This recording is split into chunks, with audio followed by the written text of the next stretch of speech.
Hey folks, welcome back to the show. For those of you who are watching this episode, you can see that my background is dramatically different than usual. I'm actually at our little cabin by the lake. But what better place on the planet but to record a podcast and a solo episode at that. Today, I'm going to be talking to you about bioregulator peptides. And it's perfect for me to be in nature because bioregulator peptides really do come to us from nature. And I get so many questions about them from my communities, from Instagram, from people I meet on the street who know that I talk about these. So I just thought, how cool would it be for me to spend 20 to 30 minutes elucidating you guys or giving you some information on some of the most common questions and confusion that I see in the market about these compounds. So before I get started, look, we have to thank our sponsors, right? Now, one of our sponsors happens to be me. That's right. I'm sponsoring my own episode because I invest in this podcast, because I believe in it so much, because I love it so much, and because I am so committed to bringing you guys the best information always. So this episode is being brought to you by natnidham.com, and I invite you to visit the website to check out the Nat Recommends page. Which is where I talk about a lot of the different products I've talked about on the podcast. There's links to the podcast. There's links to discount codes. If something resonates for you, that's a really great place to kind of get more information about it before you hit the buy button. I see that a lot.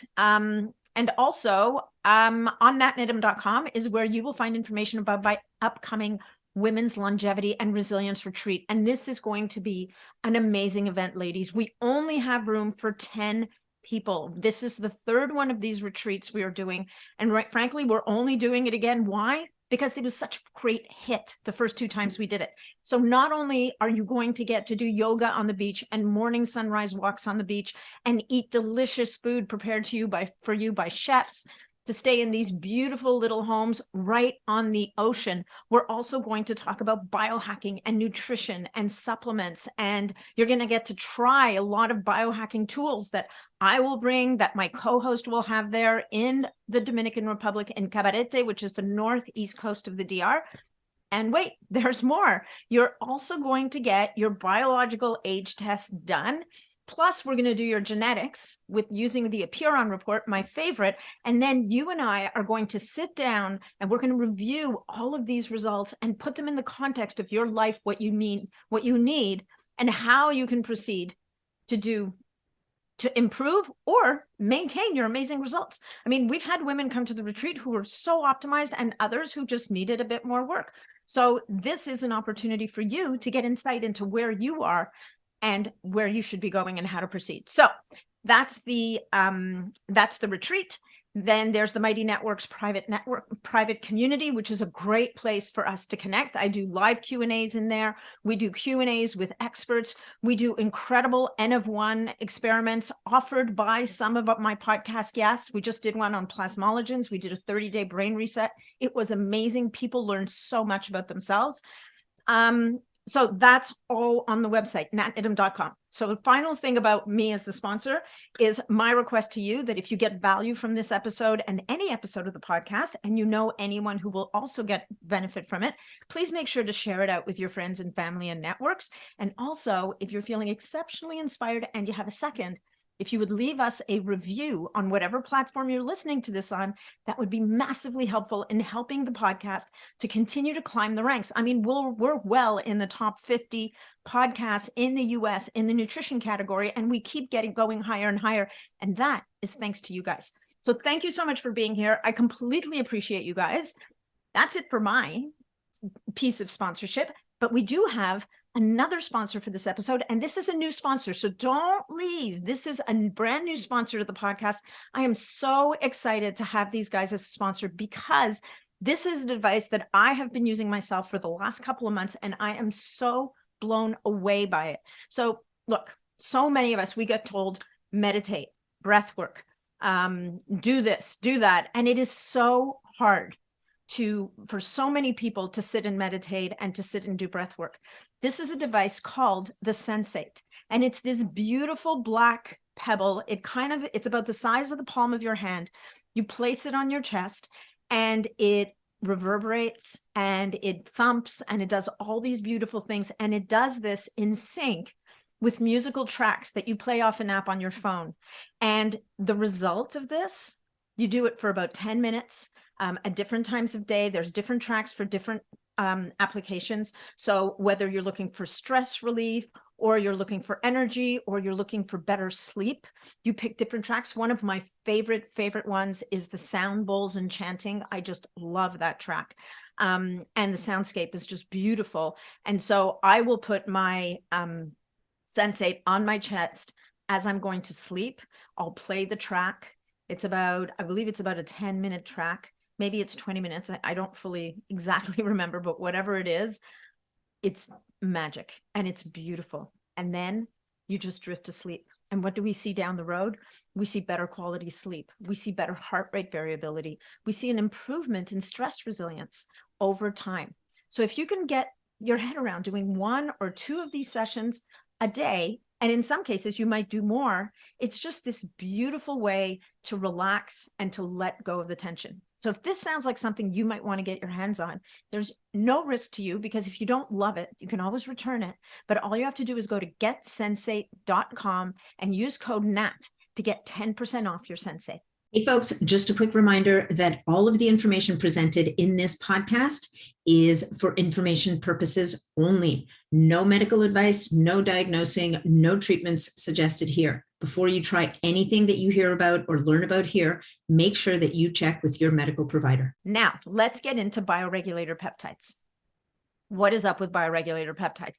And one of the biggest questions people ask me, but Nat, like, aren't they just peptides? How are they different from the other peptides that I know, the BPC157s, the thymosin beta-4s? So I covered quite a lot of this in the last solo episode I did about a month ago.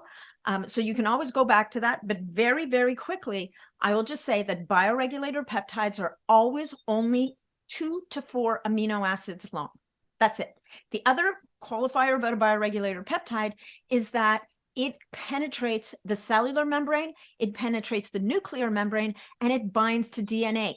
A bioregulator peptide is an epigenetic switch. This is how it works. It doesn't work by stimulating receptors on the cell. It works by honing in on your DNA and upregulating the production of proteins. Now, why is this important? Why is this of benefit to you? Well, producing proteins is ultimately how our body makes what it needs. And in this case, the proteins we're producing are specific to specific tissues, glands, and organs. So we have bioregulator peptides for 21 different tissues, glands, and organ systems. And when we use that particular bioregulator, it helps to rejuvenate that organ. So imagine if you had a set of tires on your car and the tread was wearing thin. Well, imagine if you had a tool that can help to regenerate some of that tread. Wouldn't that be amazing? Well, it turns out that we have that tool at our disposal in bioregulator peptides. Now, where do they come from? You say, why would I need to supplement with bioregulator peptides? That is a brilliant question. It's such a good question. So here's the thing about bioregulators. We make them in our body, right? You right now are making bioregulator peptides in your body. The thing is that as we age, like so many other things, we don't make as many bioregulators. So we're not able to recover and repair, if you will, as efficiently as we used to when we're young. And frankly, you don't need me to tell you that. If you have any young children in your world, as long as they're healthy, you can see that they recover and repair so much faster than we ever could, right? So that's another question. Another question that I get is, where do these come from? Who figured this out? Is there any research? Are they safe? These are, again, brilliant questions. So they were discovered by a professor, researcher, doctor in Russia, whose name is Vladimir Kavinsin. And Vladimir Kavinsin was a young general or corporal, I can't remember his actual rank, but he was a young guy in the Russian army. And his superiors came to him and said, look, we need to figure out a way to help our soldiers recover when they're coming back from missions at sea in nuclear submarines, because their health is being destroyed because they're not properly shielded. But remember, this is 40 years ago. We need to do something for our astronauts who we're sending out into space and they're coming back aged beyond their years. we need strategies for different types of warfare that might come our way that could damage. They were particularly worried about eyes that could damage the eyes of our soldiers. So, young Cavinson, here's a checkbook. You'll notice there's nothing written in there. So we're funding you. We've got lots and lots of animals. We will put everything at your disposal, the labs, the test animals, and eventually, once you're ready, the human subjects to test out your product on and decide what makes it to market and what doesn't. And so Professor Cavinson has no fewer than 40 years of research behind these bioregulator peptides. And I have to tell you, it's really interesting stuff. So Professor Cavinson, as a result of his work on bioregulator peptides, developed a theory of aging. Now, you guys all have heard of the hallmarks of aging, right? There are now 12 hallmarks of aging, 12 reasons that happen at a cellular level, kind of dysfunctions that happen that cause the human body to age. So things like misfolded proteins, things like impaired autophagy and mitophagy. Some of the new ones are inflammation, like chronic inflammation, inflammaging, damage to the microbiome. Like I said, there's 12 of them. There's a whole lot of them, and you can look them up. You could just Google 12 hallmarks of aging and they will come up. But the thing that you won't find is Cavinson's theory of aging, and that is the peptide theory of aging. And the peptide theory of aging says that one of the reasons why we age as a species and die maybe prematurely than we should is because we stop making these bioregulator peptides. And so therefore the body loses its ability to rejuvenate and refresh itself. Adding insult to injury is we have developed all these drugs, which is not insult to injury. I mean, look, drugs do a lot of good things for people, but unfortunately, if you had a way to repair something instead of using a drug that may have side effects and then require another drug for the side effects and so on and so forth, how much better would that be? So he said about isolating these bioregulator peptides. So the next question we get is, okay, we make them in our bodies, but where else can we get them from? Well, we can get them from our food. So these sequences of amino acids, so these, like I said, remember at the beginning, I said 2 to 4 amino acids. So every bioregulator peptide is either 2, 3, or 4 amino acids long. So these are the tiniest of the tiny proteins. And so every one of these amino acid chains is recognized by the body and essentially gets a buy. It essentially is able to cross the endothelium in the gut and get into the bloodstream to do the work. So one of the cool things about bioregulator peptides, there's many cool things, but one of the very cool things about bioregulator peptides is that they are bioavailable orally. We can take them as an oral supplement. And I'm going to talk about the different forms of bioregulators in a minute, but this for me was a really interesting idea, right? How interesting is it that potentially one of the most powerful healthy aging tools at our disposal might come to us direct from Mother Nature, right? Like, isn't that cool? I think that's cool. I mean, maybe you need to be a geek like me to think it's cool, but if you're listening to this, there's probably a really good chance you're a geek like me. So I'm going to go with that theory, right? All right. So they come to us from food. So what food specifically would be the highest in bioregulator peptides?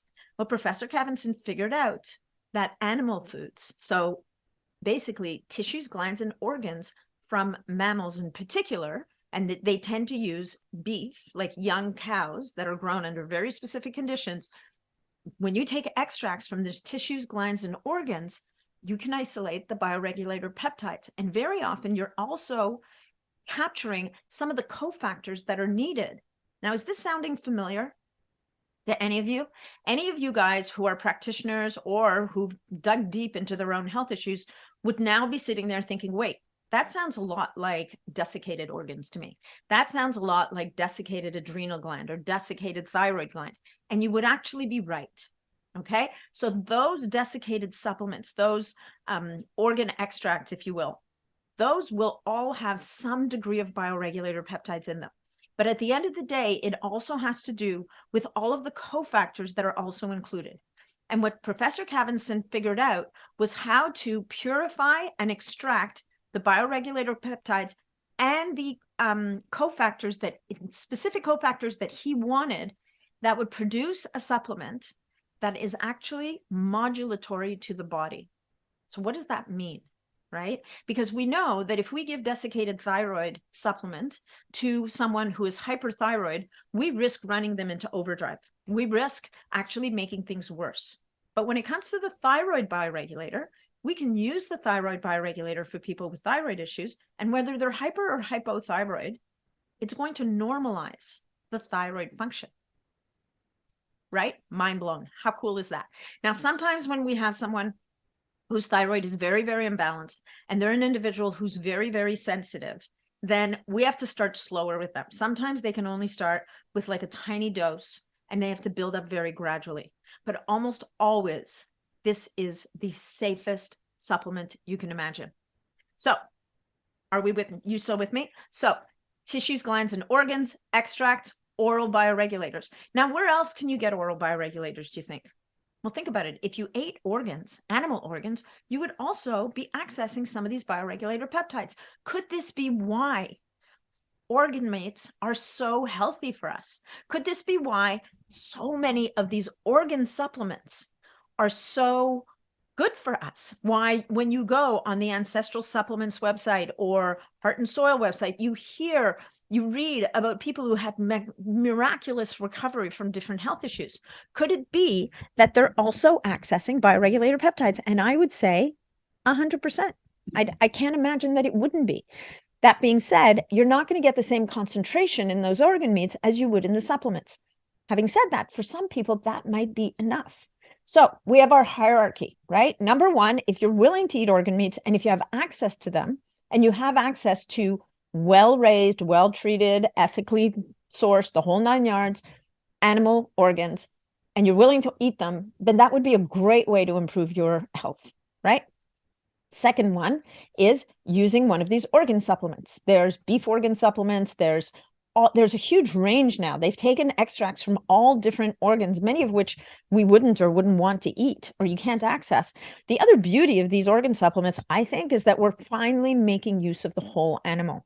I mean, look, guys, I know that, killing animals for food can be a very touchy subject for people, but one of the things that I'm very committed to is if we're going to use animal products for our health and for our well-being, then number one, they have to be ethically raised. Number two, they have to be well treated. And number three, we need to use the whole animal. We do not want to waste anything, right? So this is another opportunity. So we've got our eating organ meats, we've got our organ supplements, and then moving up the ladder, we have our bioregulator peptides. Okay. Now, when we get to bioregulator peptides, there are 3 different forms of bioregulator peptides that you can use. That's right, 3. And this has caused massive confusion in the market. The first form is what Professor Cavinson used in his infamous studies on elderly people, where he showed that using only 1 or 2 bioregulator peptides for a couple of years allowed elderly people to stay healthier and live longer than the exact same group of, well, not the exact same because they weren't clones, but then compared to the control group of the same age people who were given polyvitamins. In all those studies that he did, the group that got the bioregulator peptides, and they only got them for a couple of years, lived longer and were healthier. But what's the form of bioregulator peptide that he gave them? This is where the confusion lies. He was using the extract from the tissue, gland, or organ that is actually prepared for intramuscular injection. And the dosage for that is 10 milligrams per dose. We cannot, by and large, we cannot access these in North America. They are mostly sold in Russia. There is one vendor who sells a few of them, and the vendors will be in the caption below. It'll be in the show notes. I'll put all the vendors there that I trust and know. There's one vendor that carries a couple of these bioregulators, but for the most part, the epithalamin, which is the pineal gland bioregulator, but epithalamin is the actual extract from the pineal gland that has been made into a preparation. This is kind of Russian speak. They use the word preparation that is appropriate for intramuscular use. And epithalamin, the dose is 10 milligrams per injection. That's number one. The second form of bioregulator peptide that is very well known are oral bioregulators. So these are the bioregulators made into capsules. So these are kind of similar to those desiccated organs that we talked about earlier, but they're not exactly the same because the process that they use isolates very specific compounds in addition to the bioregulator peptide, and then it's encapsulated. Those, again, the dose is about 10 milligrams of the bioregulator peptide in that oral dose. Okay, so people will use those as oral capsules. They're not quite as strong as the injectables, but a lot of research happens using these bioregulator peptides. The third version of bioregulator peptide is synthetic. So this is where the actual 2 to 4 amino acid chain has been isolated and identified. And usually what they'll do is they'll pick the one that is the most effective, because usually in that organ extract, there's probably more than one. There's probably a complex, but they find that one, they have figured out that one sequence that is the most impactful. And that sequence is that form of the bioregulator can be taken as a sublingual spray. It can be used as a subcutaneous injection. So that's where we would use an insulin needle. And there are also companies now that are that are creating products where we could rub them on our skin and absorb them. I'm a little less enthusiastic about the transdermal because typically transdermal, we need more, like it's got to get through the skin. The sublingual, I think, is fantastic because it can get straight into the bloodstream. Same with subcutaneous injections. But in that case, the dosage here, and this is where all the confusion is, a lot of people running around saying it's 10 milligrams a day, 5 milligrams a day, the whole 9 yards. The dosage there for just balancing the system, someone who doesn't really have any issues, someone who just wants to do a round to support their bodies, is 100 micrograms. Now, 100 micrograms is 1/10 of a milligram. It's tiny. Having said that, if people are using the bioregulators to try and work and correct an imbalance, they might decide to use 500 micrograms or 1 milligram. So they might go a lot higher in dose.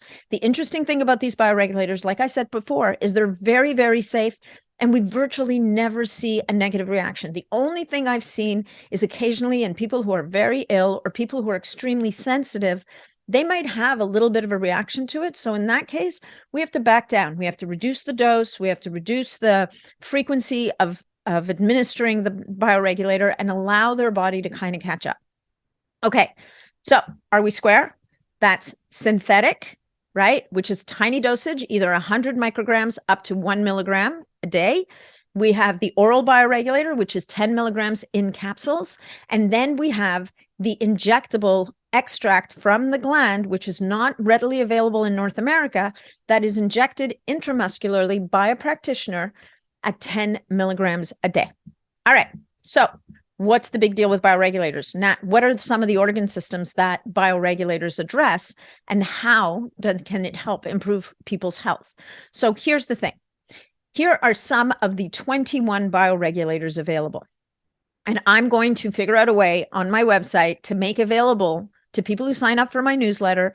I'm going to make available a table that I created that lists all 21 bioregulators. There are many different names, and let me tell you, the names are not easy. They're all crazy names, and roughly what they can be used for. And that's going to be a table that you'll be able to download. So there are 21 bioregulators. Amongst them, and some of the most well-known, is the pineal gland bioregulator. This is called epitalon. There's also pinealon, which you would think was the pineal gland bioregulator, but it's not. It's actually the synthetic version of the central nervous system bioregulator. Then we have the blood vessel bioregulator. We have the heart bioregulator. We have one for the liver, for the pancreas, for the kidneys. Like I said before, the thyroid gland, the adrenal glands, the ovaries, the testes, the prostate, bone marrow, muscle, cartilage. So many of these bioregulators, right? How exciting. There's bioregulators for the eyes. There's some really interesting research and work that gets done at the St. Petersburg Institute of Gerontology and Bioregulation.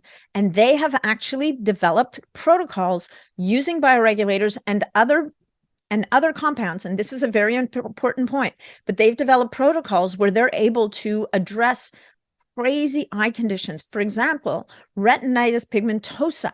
This is a genetic condition where a person loses their vision gradually in their lifetime, and there is no cure. There's no way to stop this. However, at the St. Petersburg Institute, Professor Kavinson and Dr. Profimova have developed protocols that actually have either stopped and or in some cases reversed this condition in certain people.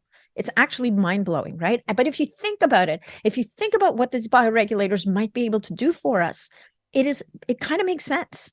Okay, so I've named a lot of the organ systems. What is the bioregulator going to do? And can it do it by itself? And can you just throw away all your medications, start taking bioregulators, and be 100% healthy for the rest of your life? Okay, number one, no. Number two, bioregulators, when we have an imbalance in our body, bioregulators can assist, but they generally, depending on the person and their state of health and their age and the whole 9 yards, very often they won't be able to do all the heavy lifting by themselves. Very often bioregulators, and if we read the research, bioregulators are often used in conjunction with conventional therapy, which is super interesting, right? For example, there are immune bioregulators that were used in Russian studies to treat people who had already had radiation and chemotherapy. We know that radiation and chemotherapy can really trash the immune system. Well, they were able to use some of these bioregulators to try and restore function to the immune system after treatment. Oh, that reminds me, I forgot a major bioregulator. That's the thymus bioregulator. Right? So the thymus gland, the seat of our immunity, which involutes as we age. So imagine if we could actually help to rejuvenate that thymus gland.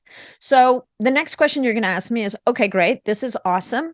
How do people use it? Like, how often? Does this mean I have to be on this stuff 365 days a year? The answer to that is no. The way that the bioregulators work is that they stimulate production and repair, but they don't need to be used indefinitely. They fall into the category of things that are best used for the human body in pulses. So very often when we're trying to help someone who has a therapeutic issue, so they have an imbalance in their system, we might start with a bioregulator run of 30 days. And then we might move to 10 days a month for the next few months until we start things starting to shift. In some cases, they will do 2 runs of 30 days in a row. There's really a lot of art to this science. And so the good news, and this is really good news, is that there are an increasing number of physicians and therapists and practitioners of all walks of life that are really getting curious about these bioregulators and that are starting to implement them into their protocols. And this is where we're going to learn so much more about how they can be used and what they can be used for. So, you know, I'm pretty passionate about this. This is the topic that I talk about at so many of the events that I go to. As a matter of fact, this coming June, if you happen to be in the UK, if you happen to be in London, I'm going to be speaking at the Health Optimization Summit on Saturday, June 16th at 4:30. And I'm doing a 20-minute kind of TED Talk style presentation on bioregulator peptides. So if you happen to be going to that summit, definitely look me up and definitely come see me. And I think I'm going to stop here for today because I promised my team I'd keep this to half an hour. I'm pretty sure I've gone over half an hour. But what I'm going to invite you all to do is to send me your questions. Okay, post your questions in the comments below this podcast. If you're seeing the reel on Instagram, you can post there. You can, of course, join my Mighty Networks community. And I do live Q&As there almost every week. If it's not me, then it's, like I said, it's an expert. And then you can also find me on Facebook. I'm not as active on Facebook these days, but definitely the Optimizing Superhuman Performance group is an amazing community and it is huge and it's free. So for those of you guys who can't manage a paid community like Mighty Networks, it gives you an option and there's lots and lots of people there. And that's about it. So once again, I'm going to remind you, natnidham.com. That's where you're going to find all the information about all the things that I'm doing. Thank you so much for being here. Please send me your questions because I'm going to be doing more of these solo episodes and I would love to be able to answer the questions that you have. All right. Thanks so much for showing up. Thanks for sticking with me. Make sure you leave us a review and have an amazing, amazing weekend. If you're listening to this on the Friday that it releases, if not, Have an amazing day, evening, whatever. Signing off, Nathalie Nidham.